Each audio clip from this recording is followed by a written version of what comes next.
Donc, nous allons prendre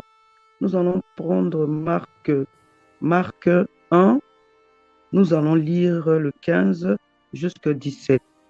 Il disait, le temps est accompli et le royaume de Dieu est proche. Repentez-vous et croyez à la bonne nouvelle. Comme il passait le long de la mer de Galilée, il vit Simon et André, frères de Simon, qui jetaient un filet dans la mer, car ils étaient pêcheurs. Jésus leur dit, suivez-moi et je vous ferai pêcheurs d'hommes. Donc, moi, j'ai lu jusqu'à 17, mais vous pouvez lire aussi jusqu'à 28, hein. Donc, au fait, moi, je vais parler de la parole du Seigneur. Donc, nous devons vraiment mettre en pratique la parole, écouter la parole, donc lire vraiment la parole, lire ça et mettre ça vraiment en pratique parce que c'est la parole qui change nos vies. C'est la parole là que, qui peut nous faire du bien. Il peut que nous faire du bien parce que nous la lisons et nous savons elle est bien pour nous, elle est faite pour nous, quoi. On ne peut pas abandonner la Bible, on ne peut pas laisser la Bible de côté, hein. Lire des versets, euh, que vraiment, que cette parole-là rentre vraiment dans la vie de chacun, rentre dans la vie de chacun.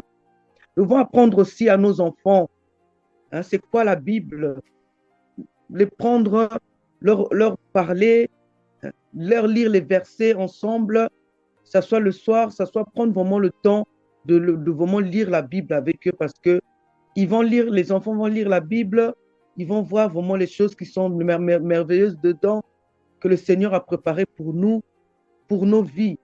Nous devons vraiment accueillir la parole de Dieu dans la vie dans nos vies vraiment.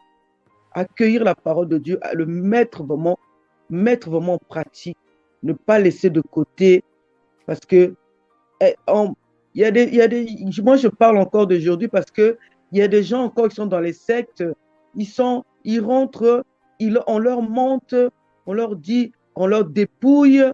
C'est pas ça qu'on a mis dans la Bible. C'est pas ça, mes frères et sœurs, qu'on a mis dans la Bible que on doit tout donner notre argent. On peut donner l'argent, oui. On peut, les dîmes, tout ça là, on peut. Et on doit regarder ça dans la Bible. Quand vous êtes persécuté, quand vous êtes, on vous dépouille vos argents, hein. Vous lisez dans la Bible, vous mettez vous demandez au Seigneur, Seigneur, est-ce que ça se dit, est-ce que toi tu as dit ça? Seigneur, est-ce que toi tu as parlé de ça? Qu'on doit tout donner notre argent, c'est retrouver à rien. Vous devez demander au Seigneur, parler au Seigneur, prier, prier, prier. Parce que le Seigneur, au fait, il nous écoute, hein. Si on ne fait pas attention, le Seigneur nous écoute et le Seigneur nous aide, il nous guide. Parce que si on fait attention à la parole, et on verra que le Seigneur, il peut nous préparer aussi des versets à lire, il peut aussi nous guider dans la Bible. Parce que quand tu demandes au Seigneur, tu parles au Seigneur, tu es vraiment attentif à la parole du Seigneur, le Seigneur va te guider, le Seigneur va t'aider. Ne pas tomber dans les fausses doctrines. C'est vraiment être fort dans la prière, prier le Seigneur, parce que notre Bible est venue. Le Seigneur a envoyé ça pour nous guider. Parce que si on n'avait pas cette Bible, on ne devait pas aussi, on devait pas aussi connaître Dieu et toutes choses, quoi, des bonnes que le Seigneur a mis pour nous, on ne devait pas les connaître.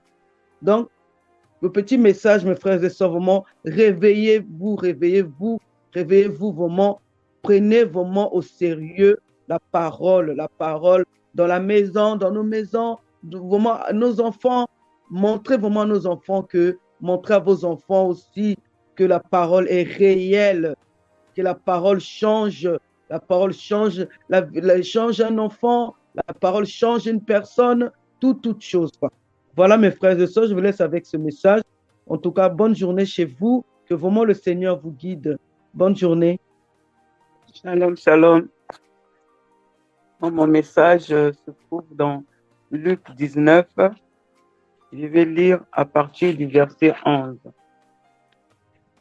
Ils écoutaient ces choses et Jésus ajouta une parabole parce qu'ils étaient près de Jérusalem et qu'on croyait qu'à l'instant, le royaume de Dieu allait paraître.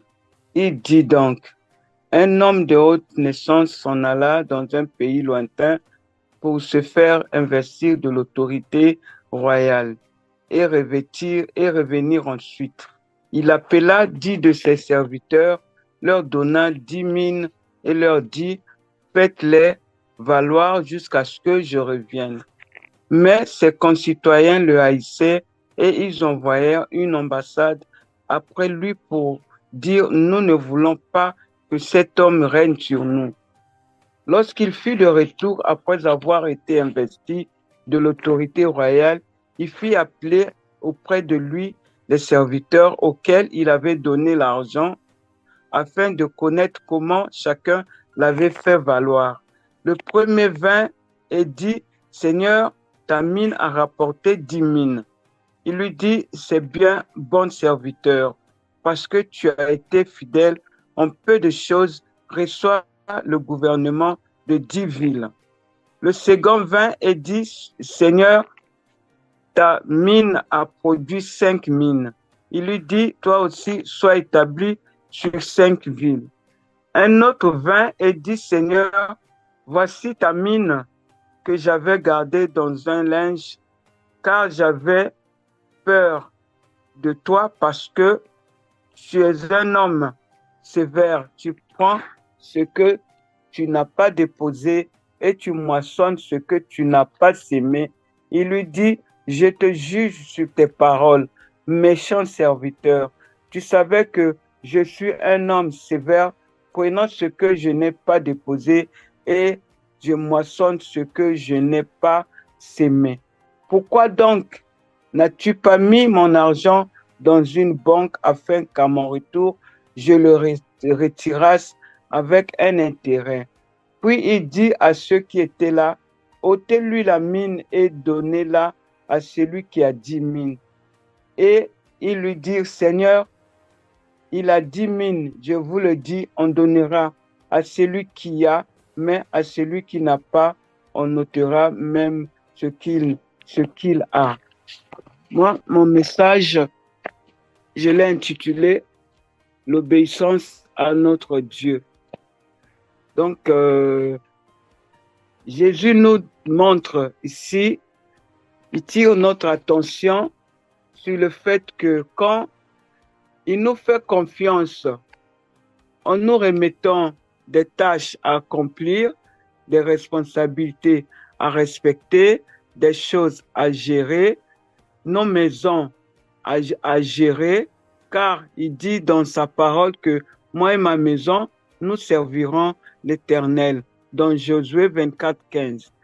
Soit un bien à gérer pour qu'ensuite nous subvenions aux besoins de nos proches, de nos familles, de notre entourage, car sa parole dit dans Deutéronome 28, verset 1 jusqu'à 9 et puis 11, 14, je vais lire.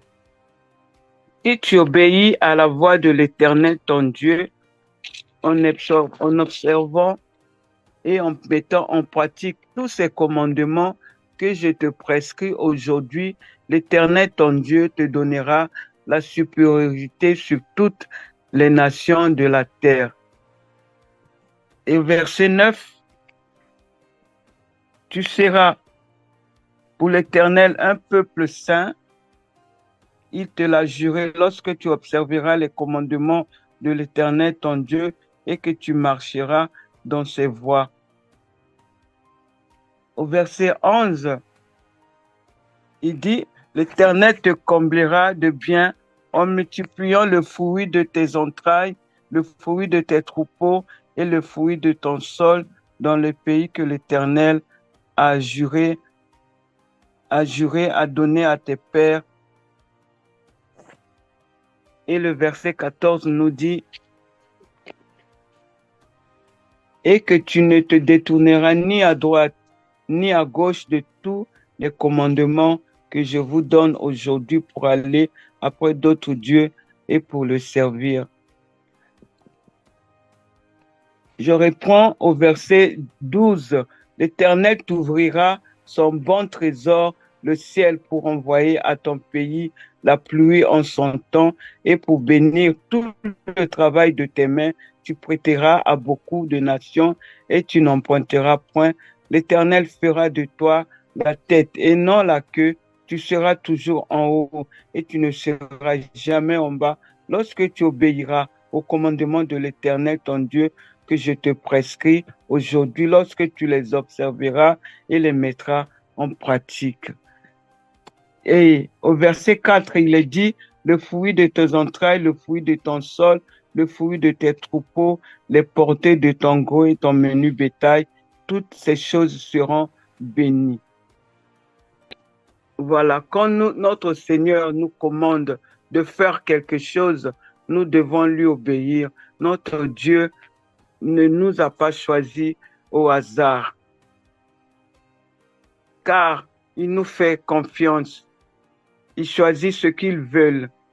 Nous devons nous poser la question, pourquoi moi, pas l'autre?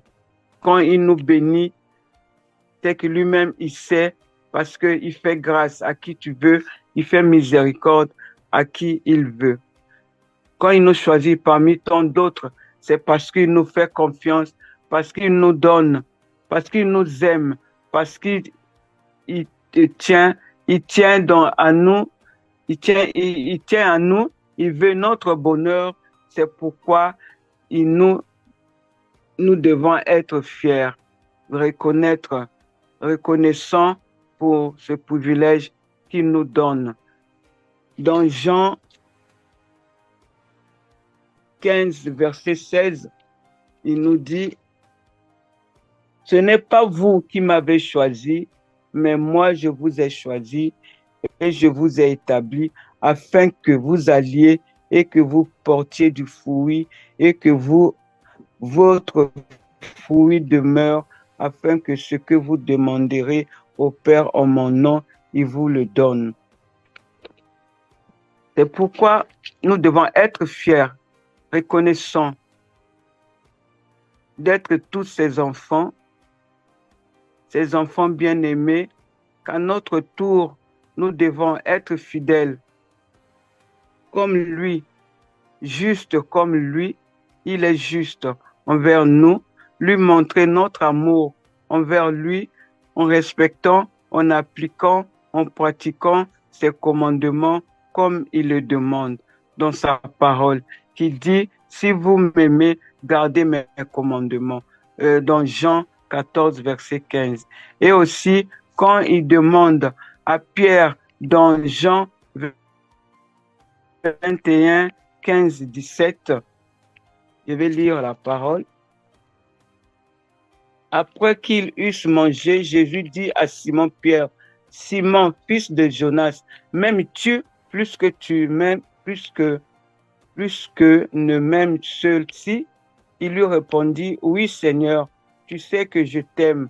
Jésus lui dit, paie mes agneaux. Il lui dit une seconde fois, Simon, fils de Jonas, m'aimes-tu? Pierre lui répondit, oui Seigneur, tu sais que je t'aime. Jésus lui dit, paie mes brebis. Il lui dit pour la troisième fois, Simon, fils de Jonas, m'aimes-tu? Pierre fut attristé de ce qu'il lui avait dit pour la troisième fois, m'aimes-tu? Et il répondit, Seigneur, tu sais toutes ces choses, tu sais que je t'aime. Jésus lui dit, paie mes brebis. Nous devons montrer à notre Seigneur que nous l'aimons vraiment d'un amour sincère, parce qu'il a aussi besoin que nous le lui montrons, que nous le lui disons chaque fois, car il est tout pour nous. Sans lui, nous ne sommes rien. Sans lui, nous ne pouvons rien faire. C'est pourquoi nous devons obéir à notre Dieu, à sa parole qui est vérité et vie. Voilà, ça c'était mon petit message et je vous que ce message nous édifie tous, que nous puissions la mettre en pratique tous. Soyez bénis. Merci. Bonne journée à tous. Shalom, shalom. Amen, amen, gloire à Dieu. Je vais aussi partager, donc je vais partager sur un petit thème, donc ça va être comment Jésus-Christ a vaincu la faim, la souffrance, les dettes, voilà, tout ce que nous voyons sur terre, le racisme, la discrimination et autres, dans sa propre vie. Alors pour cela, on va prendre Matthieu 4, verset 4, je vais lire. Hein. L'homme ne vivra pas de pain seulement, mais de toute parole qui sort de la bouche de Dieu. Alors ici, nous comprenons que nous sommes esprits, nous vivons dans un corps.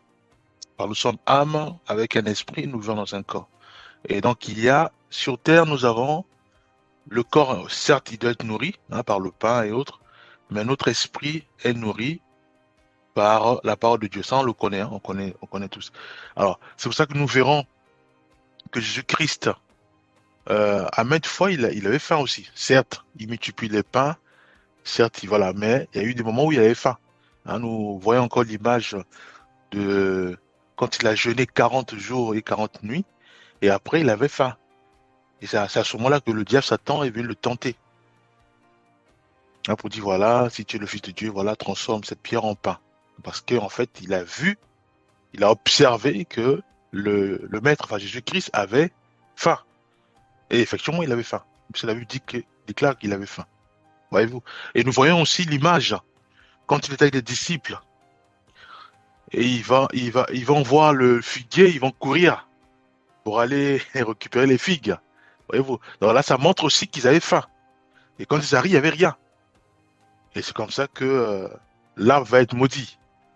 Donc, Jésus-Christ l'a marché sur terre comme nous.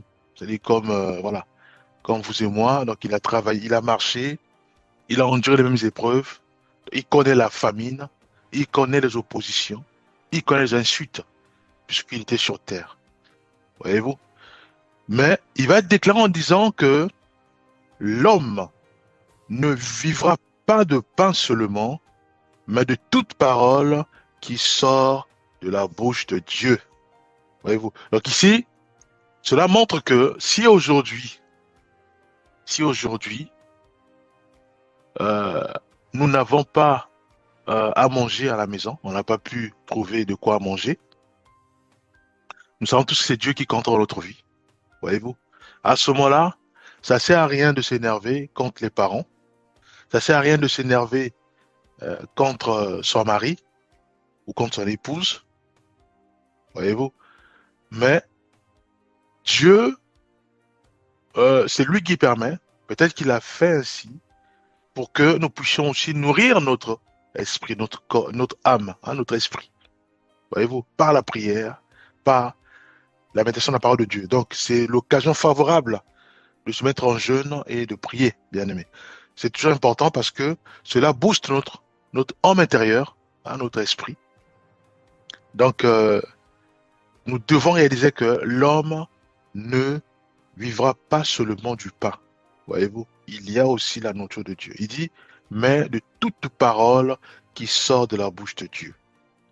Alors nous allons prendre aussi Luc 23, verset 34, où il est dit, Père, pardonne-leur, car ils ne savent pas ce qu'ils font. Donc ici, nous voyons que Jésus-Christ, il a enduré le rejet, les insultes. Voyez-vous, il était sur terre. Il a été battu, insulté, soit de Belzébul. Voyez-vous, il a été méprisé. Donc, il a eu le racisme. Il a eu surtout discrimination, n'en parlons pas. Voyez-vous. Mais il va faire une prière en disant, Père, pardonne-leur, car ils ne savent pas ce qu'ils font.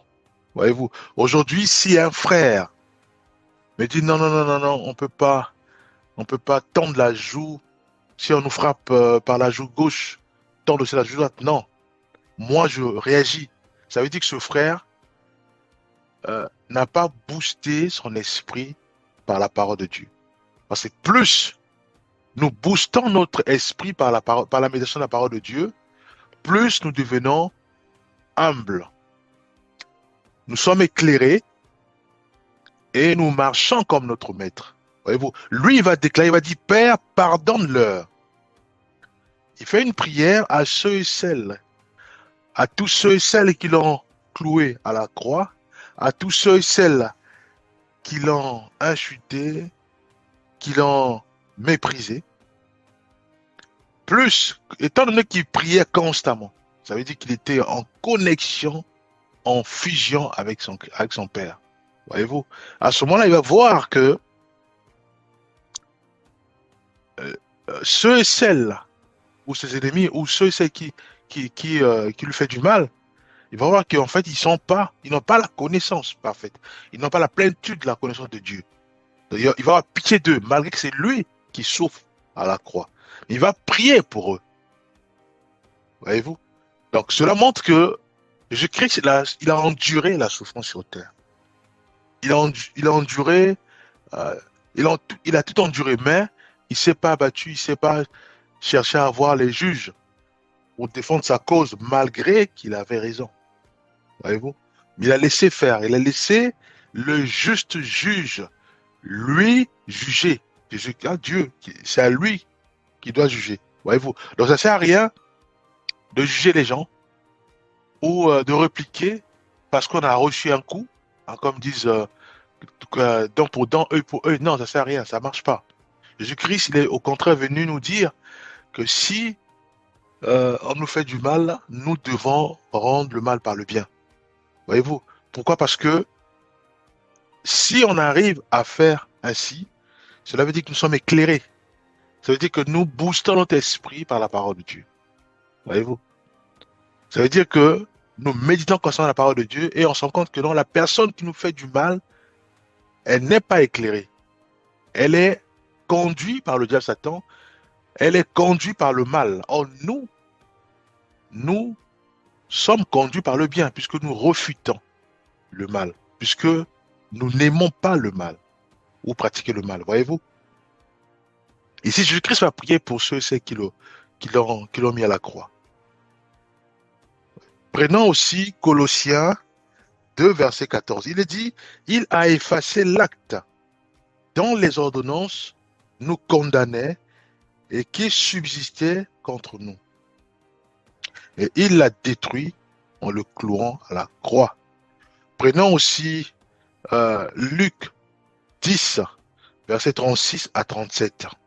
Lequel de ces trois te semble avoir été le prochain de celui qui était tombé entre les mains des brigands?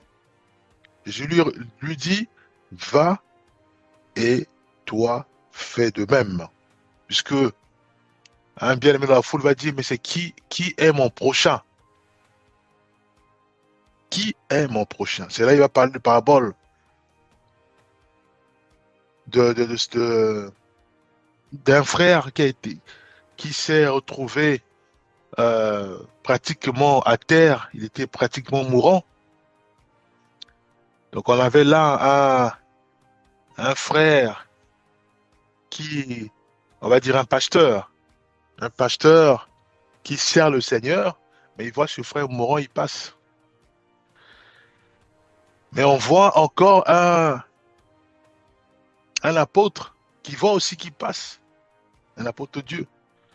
Donc on va voir un païen qui va voir pitié de ce frère et il va le prendre, il va l'emmener, il va le nettoyer, le soigner, il va encore dire, il va donner un logement, après il va encore dire à ces gens-là que soignez-le, mais s'il manque quelque chose, faites-moi signe et je vais régler cela. Voyez-vous? Alors qu'ici, nous montrons que Jésus-Christ montre que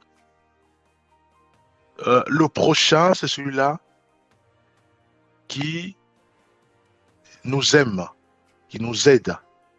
Voyez-vous, comme nous sommes en difficulté, le prochain, il est là pour prier avec nous, Même s'il n'a pas l'argent, mais il peut prier avec nous, il peut nous consoler. Voyez-vous, c'est ça le prochain.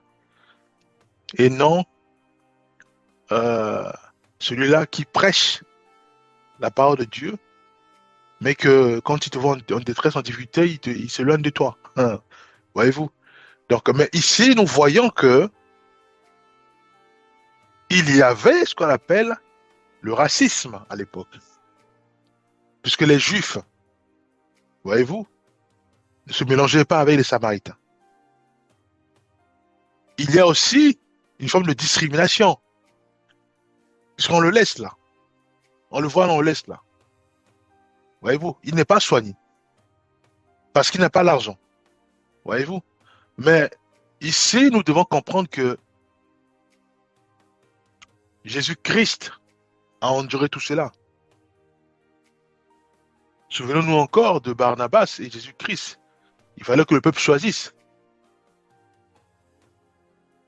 Mais il a été discriminé, puisque c'était Barnabas qui a été choisi.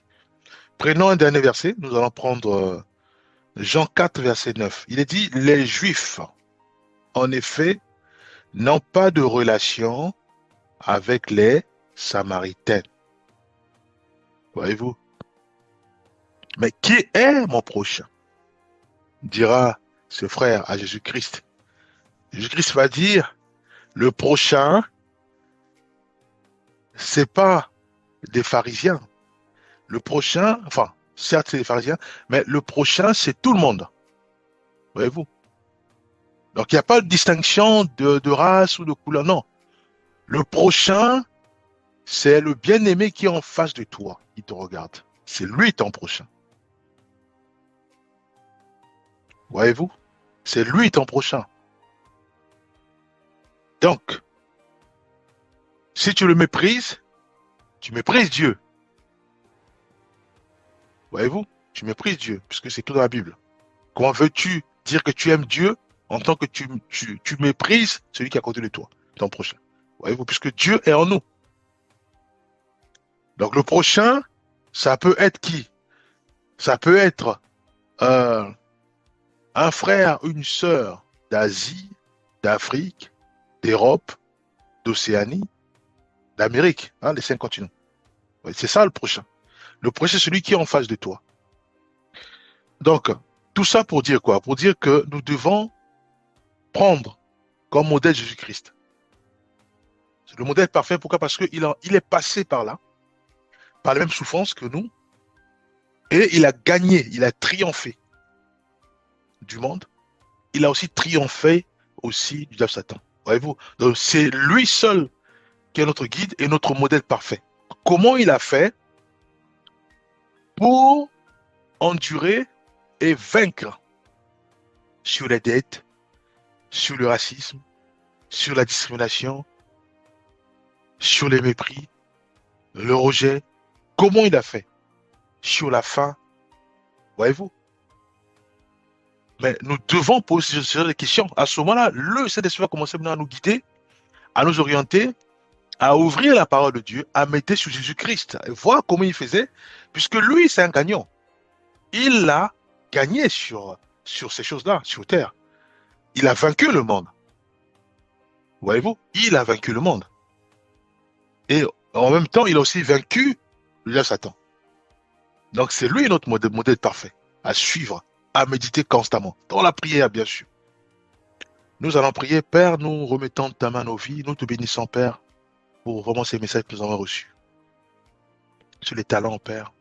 Nous te bénissons aussi pour les messages que nous avons reçus, notre sœur Tyrell. Bénis chacun de nos pères. Aide-nous, Éternel des armées, à avoir nos regards fixés vers toi. Père, nous voulons faire ta volonté. Nous voulons marcher conformément à ce que toi, tu nous as légué comme commandement, comme règle, comme parole de bon sens. Aide-nous à y parvenir. Au nom puissant de Jésus-Christ, nous avons ainsi prié. Amen.